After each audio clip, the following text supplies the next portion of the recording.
සියලු දෙනාම සුවපත් වෙත්වා. අපි මීට කලින් කතා කරා මේ සෝතාපට්ටි ඵලයට පත්වීම පිළිබඳව. එහෙම නැත්නම් මේ සක්කාය දිට්ඨියෙන් මිදීම පිළිබඳව. සක්කාය දිට්ඨියෙන් මිදීම කොහොමද? සක්කාය දිට්ඨිය උපදින තැන. මෙන්න මේ අවස්ථාවේදී මේ සක්කාය දිට්ඨිය ඉවර කළ යුතුයි කියන එක. මේ මම පිළිබඳව තියෙන වැරදි දිට්ඨිය මේ කපා දැමිය යුතුයි කියන එක අපි මීට කලින් සාකච්ඡා කරා. මොකද මේ සම්මා දිට්ඨියට පත්වීම කියන තැනට වෙනකන් අපි සම්මා දිට්ඨියට පත්වීම පිළිබඳව අපි කලින් සාකච්ඡා කරා. නමුත් එහිදී මේ සක්කාය දිට්ඨිය දුරු කරන්නට මේ ඇස කන දිව කය නාසය මනස කියන හයෙන් මේ අවස්ථාවේදී උපදින මේ මමත්වය උපදින මේ දැක්ම මේ උපදින මේ චක්කුම් කියන දේ මේ මම කොට ගැනීම එතන තමයි මේ මමත්වයේ උපදින්නේ. එහෙනම් චක්කුම් අනත්තා ඇත්ත කොට ගන්නට එපා. ඒ වගේම ඉන්ද්‍රියන් හයෙම මේ මොහොතේ උපදී වැය වෙන දේ මම කොට නොගෙන සිටීම තමයි මම කොට ගත්තොත් තමයි මේ සක්කාය දිට්ඨිය මේ මම කියන එක ඇති වෙන්නේ. මේකේ සිදුවන වේගය අනුව අපිට මේ එකපාරට ඇසට දෙයක් දැක්කම හිත තුලම සිත කියන එක බී වෙලා ඒ තුල සිදුවන වේගය අනුව මේ ඇතිවන මේ මමත්වය අපිට නොතේරුණාට මේ ඇස තුල කන තුල දිව තුල මෙන්න මේ ඉන්ද්‍රියන් 6 තුල තමයි මේ මමත්වය කියන එක ඇතිවන්නේ. අපි දන්නවා ඇස තුල කිව්වට ඇස ඇතුළ නෙමේ මේ චක්කුම් කියන අවස්ථාවේ තමයි මේ මමත්වය කියන එක ඇති වෙන්නේ කියලා අපි සම්මා දිට්ඨියටපත් වීමට මේ සක්කාය දිට්ඨිය දුරු කිරීම මේ දුක උපදින තැන පිළිබඳව සාකච්ඡා කරා. එතකොට කොහොමද මේ උපදින දේ මම කොට නොගනින්නේ? කොහොමද මේ උපදින දේ මේ චක්කුන් අනත්තා කියන එක අපි කොහොමද අනත්තා නම් අපි කොහොමද මේ මමත්වයේ උපදින එක නැති කරන්නේ කියලා බුදුහාමුදුරුවෝ මේ සතර කමඨහන් භාවිතා කිරීමෙන් මේ මුල කපන හැටි විස්තර කරා දේශනා කරා. එතකොට සතර කමඨහන් භාවිතා කරන්න ඕන මෙන්න මේ ඇසත් කන දිව කය නාසය මනස කියන ඉන්ද්‍රියන් 6 තුලින් මේ මමත්වයේ බිහිවන අවස්ථාවේදී එනතුව මමත්වයේ බිහි වෙලා පස්සේ අහසවලස තැම්පත් වුණ අවස්ථාවද ඒ අවස්ථාවේ නැවතරක නෙමෙයි මේ අනුසය බිහිවන අවස්ථාවේදීම තමයි මේ මුල කපු යුතුයි අනුසය බිහි නොවෙන බිහිවන්නට පෙර කියලා අපි සාකච්ඡා කරා. එතකොට අද මම බලාපොරොත්තු වෙනවා මේ සතර කමඨහන් වලට අමතරව මේ සතර කමඨහන් නැතුව අපි සම්මතයෙන් කතා කරන මේ ධාන හරහා මේ නිරෝධි සමාපatti ඵලයට නැත්නම් මේ අරහත් ඵලයටම පත්වීමට උපකාර වන මේ අෂ්ට සමාපත්තිය හා නිරෝධ සමාපත්තිය පිළිබඳව දේශනා කරන්න.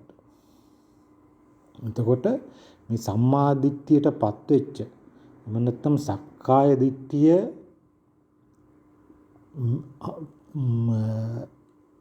පහ කරලා දාපු මේ සක්කාය දිට්ඨිය කියන එක තේරුම් ගත්ත මේ සෝතාපට්ටි ඵලයටපත් වූ පුද්ගලයෙකුට නැත්නම් මේ සකදාගාමි අනාගාමි තලවල ඉන්න මේ අවස්ථාවේ ගමන් කරන පුද්ගලයන්ට තමයි මෙන්න මේ අෂ්ට සමාපත්තිය කියන එක මේ සමාපatti මේ සම්මාපatti 8කින් පසුව මේ නමවන සම්මාපත්තිය හැටියට මේ නිරෝධ සමාපatti ඵලය කියන එකට එහෙම නැත්නම් මේ අරහත් ඵලය කියන එකට පත්වන්න පුළුවන් වෙන්නේ. එහෙනම් මේ සෝතාපන්න ඵලයට පත් වූ පුද්ගලයෙක් මේ ඇස තුල ඇතිවන මමත්වය ඇස තුල ඇතිවන බව තේරුම් ගත්තට පස්සේ ඔහු විසින් කළ යුතු ප්‍රධානම දේ මේක පළවෙනි සූත්‍රය හැටියට සූත්තං හැටියට අපිට මේ සංයුත්ත නිකායේ කන්ද වග්ග පාළියේ මේ සාරිපුත්ත සංයුත්ත යටතේ විස්තර කරනවා. සංයුත්ත නිකායේ කන්ද වග්ග පාළියේ සාරිපුත්ත සංයුත්ත යටතේ මේක පළවෙනි වශයෙන් විස්තර කරන්නේ විවේකජ සුත්තං. අපි දන්නවා අපි මුලින්දලම කතා කරේ මේ ච කියන අකුරු ගැන. මේ ජ කියන්නේ මේ ජනිත කරගන්නවා උපදව ගන්නවා. මොකද්ද? මේ විවේකජ සුත්තං. මේ විවේකය කියන්නේ මේ වේගය කපා දමන්නට වේගය ඇතිවන බව තේරුම් ගන්නට මේ අපි ඉස්සල්ලාම කළ යුත්තේ මේ විවේකයක් ජනිත කරගත යුතුයි. කොහෙද? මේ චිත්තය. මේ අපේ සිත තුළ අපේ ඇස තුළ ඇස ක්‍රියාත්මක වන ආකාරය මේ මුළු ක්‍රියා පටිපාටය තුළම චක්කුංච පටිච්ච රූපේච කියන ක්‍රියා පටිපාටය තුළම මෙන්න මේ විවේකජ කියන தত্ত্বය ඇති කරගන්න ඕන. එතකොට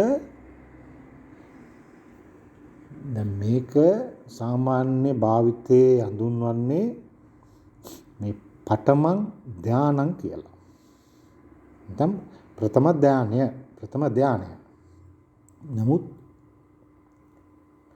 අපි මේක අධ්‍යයනය කරද්දී අපිට පේනවා මේ එකතන තියෙන මේ ධානයක් සම්බන්ධව නෙමෙයි කියන එක තමයි මගේ අරමුණ. මේක පඨමං දානං කයන්න බැඳි දායන්න නම් පඨමං කියන්නේ ප්‍රථම දානං කියන්නේ අපි දන්නවා නම් කියන්නේ නැති කිරීම. දා කියන්නේ එතකොට මේ බැඳීම බන්ධනය කියන තේරුම ඉන්න මේ පඨමං දාන ප්‍රථමයෙන්ම ඉවත් කළ යුතු බන්ධනය තමයි මේ බැඳීම තමයි මේ විවේකජ සුත්තං එකේ සඳහන් කරලා තියෙන්නේ. මේක මොකක් වෙන්නද මෙහෙම කරන්නේ? මේක සඳහන් වෙනවා මේ අජ්ජ විහරේන්න විහාසීති. මේ අජ්ජ කියන්නේ ආයෙත් අර බජ්ජ මජ්ජ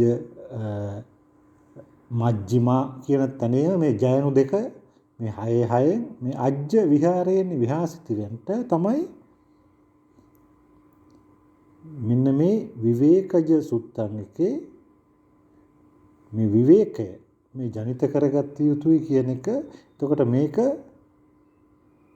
මේ ධානයක් කියන එක තේරුම මම දන්නේ කොයිතරම් දුරට මේකට ගැලපෙනවද කියලා. ඒක මත ભેදයට තුඩු දිය හැකි කාරණයක් වෙන්න පුළුවන්. මොකද මම කියන්නේ මෙතන දානං කියලා එකක් තියෙන්නේ. ධානය කියලා එකක් නෙමෙයි. අපි හිතමු කවුරු හරි ධානයකට වදිනවා කියලා, ධානයකට සමවදිනවා කියලා. එතකොට ධානයකට සමවදිනවා කියලා මිනිහෙක් මොකද්ද කරන්නේ?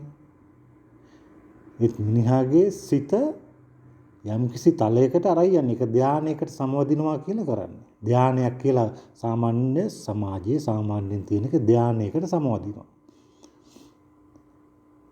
එතකොට එහෙම සිත යම්කිසි තලයකට අරන් යනවා කියන එක සිත දියුණු කරගන්නවා කියන එක මේ අපි මෙච්චර වෙලා කතා කරපු මේ සක්කාය දිට්ඨිය දුරු වීම සම්මා දිට්ඨියටපත් වීම හා කිසිම බැඳීමක් ගැළපීමක් නැති මේ වෙනත් දෙයක්.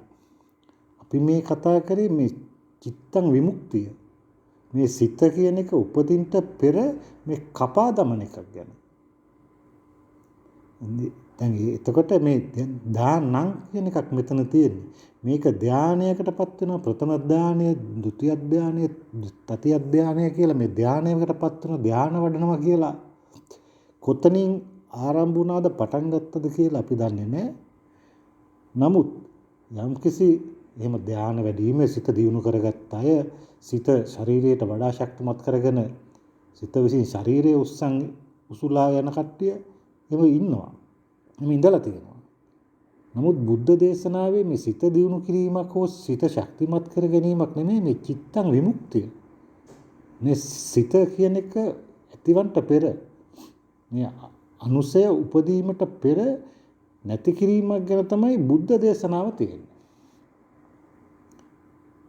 එතකොට මේ සක්කාය දිට්ඨිය තේරුම් අරගත්ත සම්මා දිට්ඨියටපත් වූ පුද්ගලයා මේ විවේකජ සුත්තම් මේ විවේක ජනිත කරගන්න ඕන ප්‍රථම වශයෙන්ම මේ විවේකය ජනිත කරගන්න ඕන. මේක තමයි ප්‍රථමයෙන්ම දානං කළ යුතු කපා දමිය යුතු නැත්නම් වඩවාගත යුතු ගුණාංගය හැටියට තමයි මේ සමාපatti ඵලය අෂ්ට සමාපත්තියේ ප්‍රථම සූත්‍රය හැටියට ප්‍රථමයෙන්ම කළ යුතු දේ හැටියට මේ සූත්‍රයේ සඳහන් වෙන්නේ කියලා තමයි මට තේරෙන්නේ. එතකොට මේ විවේකජ කියන එකේ තේරුම අපි දැන් මම මුලින්දම්ම කතා කරේ මේ ජ ච කියන අකුරු දෙකෙන් හා විතරක් හින්දා මම මෙතනත් මේ විවේකජ කියන එකෙන් මේ ජ කියන එක විතරක් සඳහන් කරාට දැන් මේ විවේක කියන එකෙත් එක එක අකුර ගත්තම ඒවල තියෙන තේරුම දැන් මේ වගේ මේකයි මම කිව්වේ මේ ධර්මය ඉතා ගැඹුරු තාමත් සංකීර්ණ ධර්මයක්. අපි මේ ධර්මයේ ලියා ගන්නට මේ එක අකුරකින් මෙච්චර දුර ආව මිසක් මේ සියලු ධර්ම කාරණා තේරුම් ගන්නට පුළුවන් විස්තර කරන්න පුළුවන් බුදු කෙනෙක්ට පමණයි.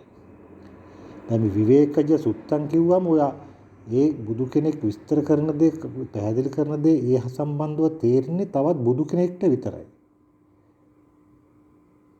ඒ සම්බන්ධව තේරෙන අරහතුන් වහන්සේ කෙනෙක්ට තේරෙන දේ තවත් ඒ වගේම අරහතුන් වහන්සේ කෙනෙක්ට හෝ බුදු කෙනෙක්ට විතරයි. ඒතර අපි මේ එක වචනයක් දෙකක් ගත්තුනට මේ සෑම වචන තවත් කෙනෙක්ට පුළුවන් මේක තවත් ආකාරයකට විස්තර කරන්න. නමුත් ජ අකුරේ තියෙන තේරුම එතනට ඒක විය යුතුයි. ඒකට විවේක කියන එකට මොකක්ද ලැබිය යුතු අර්ථය කියලා මේක විස්තර කරන්න තවත් ආකාරයකට පුළුවන්. ඒ කොහොම වුණත් මේ අපි දැන් මේ කරන්නේ මේ පද පරම ලෙස අරගෙන විස්තර කරන එක. නමුත් අපි දන්නවා අරහතුන් වහන්සේ කෙනෙක් මේ අර්ථ ධම්ම නිරුත්තියෙන් මේක විස්තර කරද්දී මේක ඊට වඩා පැහැදිලිව මේකේ අර්ථය ධර්මයේ අරගෙන ඒක අර්ථ ධම්ම නිරුත්තියෙන් එක එක ආකාරයට එක එක අරහතුන් වහන්සේලාට විස්තර කරන්න පුළුවන්. මේ එකම ධර්මතාවය. අපි මේ පද පරම ලෙසගෙන තමයි මේ ධර්මය ලියා ගන්න මේක උත්සාහ කරන්නේ.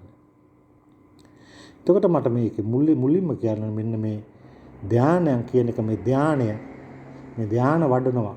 එimhe වැඩිමක් නෙමෙයි මෙතන තියෙන්නේ. මෙතන තියෙන්නේ මේ ප්‍රථමයෙන්ම වන්දනය කර යුතු කපා දැමිය යුතු ප්‍රථමයෙන්ම අපි පත්විය යුතු తත්වය මේ විවේක ජනිත කරගත යුතුයි අප තුල. මේකම තමයි සතර කමඨහන් වල මූලික වශයෙන් කරන්න කියලා තියෙනවා. දැන් මේ තියෙන්නේ මේ ධාන හරහා අපි සාමාන්‍ය කියන්නේ ධාන කියලානේ. හරි ධාන හරහා අරහත් ඵලයට පත්වන හැටි. එහෙම නැත්නම් මේ නිරෝධ සමාපatti ඵලයට සමාපත්තියට පත්වන හැටි තමයි මේ තියෙන සංයුත්තේ. එතකොට සතර කමඨහන් වල මේ අරඤ්‍යගතෝවා කියන தত্ত্বය මේ රණබිමෙන් වෙන්වීම මේ රණබිමේ තුල ඇතිවන මේ වේගය වේදනාව ආවේගය චිත්තාවේගය විඥාන ශක්තිය කියන එක පාලනය කරගන්නේ මේ රණබිමෙන් ඈත් වීම තමයි මේ විවේකජ සුත්තං කියන එකමුත් විස්තර කරන්නේ. එතකොට මේ එකම ධර්ම කාරණාවක් මේක දැන් මේ දානං වලින් එක එක කපාගෙන යෑමේ මේක විස්තර කරලා තියෙනවා. එතකොට ඒ වගේම මේ සෑම මේ සූත්‍රයකම පැහැදිලිව සඳහන් කරනවා මේ තථාහි පනායස්මතු සාරිපුත්තස්ස දීඝරත්තං අහංකාර මමංකාර මාන අනුසය සුසමූහත. මේ අහංකාරය මමංකාරය මේ මාන අනුසය එහෙනම් මේ අනුසය බිහි කරන තැන දන්නේ මේ අනුසය කපාරින්නේ මේ අහංකාරයේ මමත්වය නැති කරන තැන දන්නේ මේ කලින් සෝතාපට්ටි ඵලයට පත්වන්ට දැනගත් පුද්ගලයා. කලින් සක්කාය දිට්ඨිය උපදින තැන දැනගත් පුද්ගලයා මේ සක්කාය දිට්ඨිය පත් වුණාට පසුව සක්කාය දිට්ඨිය දුරු වුණාට පසුව තමයි මෙන්න මේ தത്വයට මේ ධානමකින් මේ අරහත් ඵලයේ දක්වා යන ගමන තමයි මෙන්න මේ සාරිපුත්ත සූත්‍රය තුල විස්තර කරන්නේ.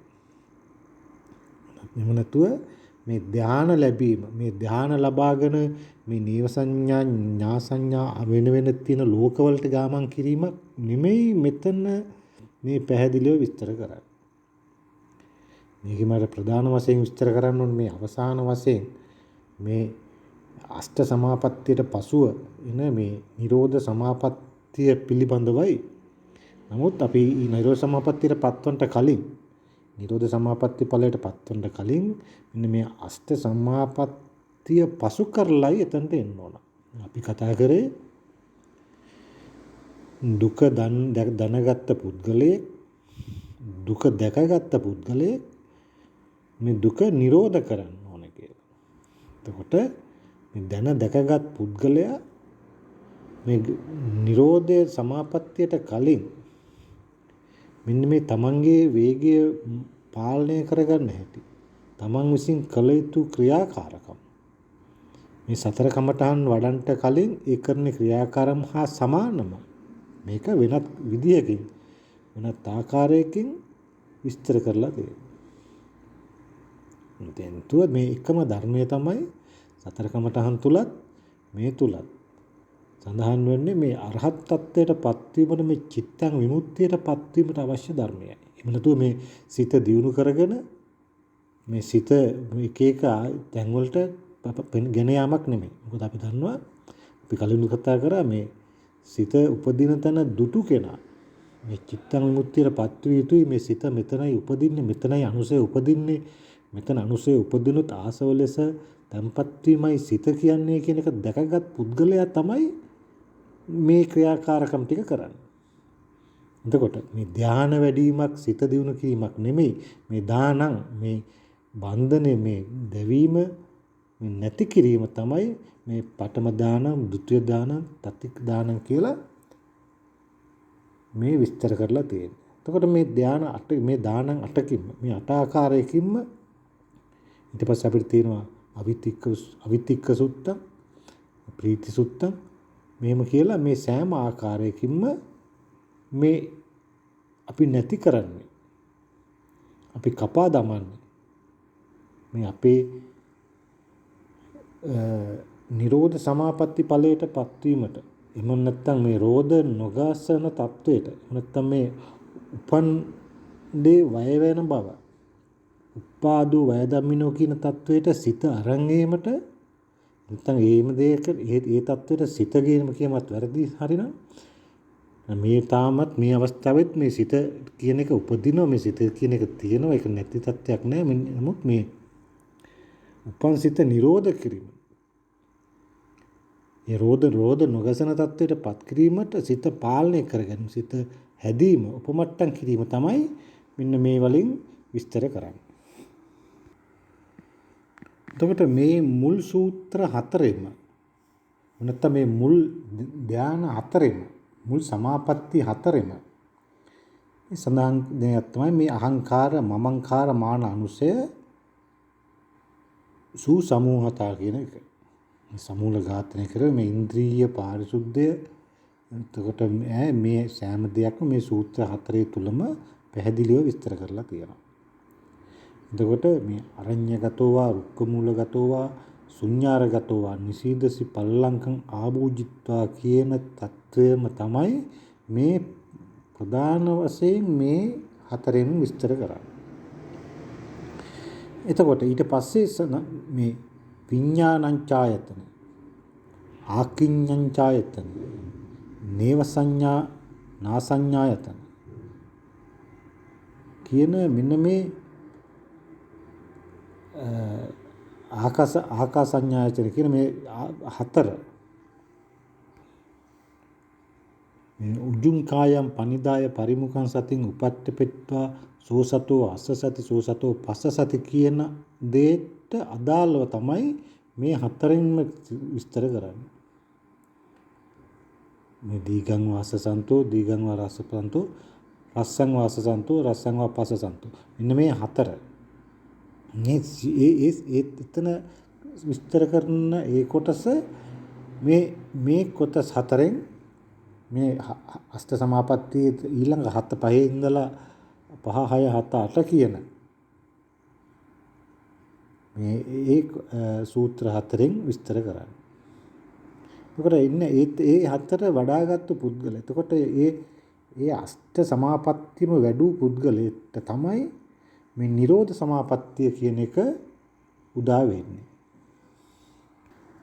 එතකොට නිරෝධ සමාපatti සූත්‍රයන් වල පැහැදිලිව සඳහන් කරනවා. සබ්බසෝ නේව සංඥා නාසඤ්ඤායතනං සමතික්කම්ම. මේ නේව සංඥා නාසඤ්ඤා සමත ඉක්මවා ගියාට පසු මේ සංඥා වේදහිත නිරෝධං උපසම්පජ්ජම් විහාරිමි. මේ සංඥා වේදහිත මේ වෙනකම මේ සංඥාව අර මුලින්ම ඇසට දකින රූපයේ සංඥාව පාලනය කරගන්න සිත හදාගෙන ඊළඟ හතරෙන් මේ සංඥාව මේ සමතේ ඉක්මවා ගිය නිරෝධයකට ගියා. ඊටස් මේ සංඥා වේදහිත නිරෝධය මේ සංඥා අපි දන්න මේ සංඥා වේදහිත නිරෝධය කියන්නේම මේ නිවන. මේ නිරෝධ සමාපත්තිය කියන්නේම මේ සංඥා වේදහිත නිරෝධය. දෙකට පැහැදිලිව සඳහන් වෙනවා. මේ නේව සංඥා ඥාසඤ්ඤායතන සමතික්කම්ම සංඥා වේදිතයි නිරෝධං උපසම්පජ්ජ විහාරිමි. එතකොට ඒ වගේම මේ අෂ්ට සමාපත්තිය තුලම මේ නිරෝධ සමාපත්තියත් ඇතුළුව මේ සෑම සමාපත්තිය තුලම පැහැදිලිව සඳහන් කරනවා මේ මමයි මගේයි මගේ දෘෂ්ටිමානය නැත්නම් මාන අනුසය කියන එක මේ සෑම තැනකින්ම බැහැර වෙලා කියලා. අපි සක්කාය දිට්ඨිය දුටු පුද්ගලයා මේ උපදින තැන දැකපු පුද්ගලයා මේ සෑම තැනකම දකිනවා මේක ටික ටික බැහැර කරනවා. මේ කාලේ මේ දීර්ඝ කාලයක් මුළුල්ලේ මේ මමයි මගේ ගන්නා දෘෂ්ටිමාන අනුසය මේක මේවන්න මේක මේ මනාකොට නැසන ලද්දක්. මේ මනාකොට නැසීමට තමයි මෙන්න මේ අෂ්ට සමාපත්තිය හා නිරෝධ සමාපත්තිය මගින් මේ අරහත් ඵලය ලබා ගන්නට. නැත්නම් මේ ධානං මගින් මේ අරහත් ඵලයටම පත්වීමේ මාර්ගය තමයි මෙන්න මේ සංයුත්ත නිකායේ කන්දවග්ග පාළියේ සාරිපුත්ත සූත්‍රය තුල සඳහන් වෙන්නේ. එතකොට මේ ධාන කියන වචනය සම්බන්ධයෙන් මේ ධාන කියීමට අපි අද ධර්මයේ භාවිතා කරන වචනය සම්බන්ධයෙන් විශාල වැරද්දක් තියෙන බව මේ සූත්‍රය තේරුම් ගද්දී මේ සූත්‍රය ගැන අධ්‍යයනය කරද්දී අපිට පේනවා. එතකොට මේ නිරෝධ සමාපatti ඵලයේ වෙසෙනවා කියන්නේ. එතකොට මේ අරහතුන් වහන්සේ කෙනෙක් හෝ බුදු කෙනෙක් පමණයි මේ නිරෝධ සමාපatti ඵලයේ වෙසෙන්නේ. මේ අෂ්ට සමාපත්තියම වැඩූ පුද්ගලයෙක් පමණයි මේ නිරෝධ සමාපත්තියේ ජීවත් වෙන්නේ. එතකොට අපි දන්නවා අරහතුන් වහන්සේ කෙනෙක් නිතරම ජීවත් වෙන්නේ නිතරම වාසය කරන්නේ නිරෝධ සමාපත්තිය. බුදු කෙනෙක් නිතරම වාසය කරන්නේ නිරෝධ සමාපත්තිය. නමුත් ඒ ධර්ම දේශනා කරන්න බෑ නිරෝධ සමාපත්තියේ ඉඳලා. නැත්නම් තවත් කෙනෙක් සමග කතා බහ කරද්දී එතකට අපි කියන්නේ වගතුග කතා කරද්දී නිරෝධ සමාපත්තියෙන් මිදෙන්නවා. අපි කියන බුදුහාමුදුරුවෝ සවස් සාමයේ නිරෝධ සමාපත්තියේ නැගී සිට මෙහෙම ධර්මයේ දේශනා කරා කියලා. කියන්නේ මේ ගහක් යට මේ ඉරමිනියා ගොතාගෙන කොහෙට මොකේටවත් වැදිලා මේ සිතින් කොහෙවත් ගිහිල්ලා සින්නවා කියන එක නෙමෙයි. මේ නිරෝධ සමාපත්තිය කියන්නේ මේ රෝධ නොගසා ඒ මොහොතේ නිරෝධ සම්මාපatti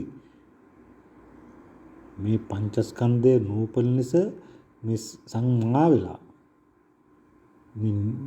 රෝධ නොගසෙමින් උපන්දේ රෝධ නොගසෙමින් ගෙවන මේ දුටුවොත් දුටුවා පමණයි ඇසුවොත් ඇසුවා පමණයි කියන தত্ত্বය. එහෙම නැත්නම් මේ සෑම ධර්ම දේශනාවකම විස්තර කරන මේ චිත්තං විමුක්තිය කියන தত্ত্বය තමයි මෙන්න මේ නිරෝධ සමාපත්තිය කියලා විස්තර කරන්නේ. නිරෝධ සමාපත්තියෙන් ඉඳලා නැගී සිට ධර්මයේ දේශනා කරන්නේ.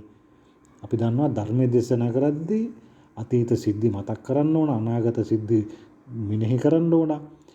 එක්කෙනෙක්ට එක එකනට උදාහරණ ගෙනත් පෙන්වන්න ඕන. සමහර විට මනින්න කෑ ගහන්න සිද්ධ වෙනවා. එතකොට මේ නිරෝධ සමාපත්තියෙන් නැගී සිට තමයි ධර්මයේ දේශනා කරන්නේ. එතකොට මොකද්ද නිරෝධ වෙන්නේ? නිරෝධං වෙන්නේ මොකද්ද? මේ සංඥා වේද හිත. සංඥාව මේ දකිනා සිත. නැත්නම් සංඥාව නෙමෙයි. සංඥාව එනවා, සංඥාව හඳුන ගන්නවා. මේ සිත කියන එක සංඥාව දකින සිත තමයි නිරෝධ වන්නේ. දකින කියන්නේ දුටුවොත් දුටුවා පමණයි කියන தત્ත්වය. නැත්නම් මේ අපිට කලින් කතා කරා සිත හා විඥානය සම්බන්ධයෙන් මේ අනුසය හැටියට බිහිවීම තමයි මේ නිරෝධ වෙන්නේ. මේ සංඥා නොලැබීම නෙමෙයි. සංඥාව අනුසය ලෙස නූපදීම තමයි ආසව ලෙස තැම්පත් නොවීම තමයි මේ සංඥා වේදිත නිරෝධය. නැත්නම් මේ නිරෝධ සමාපත්තිය කියලා විස්තර කරන්නේ.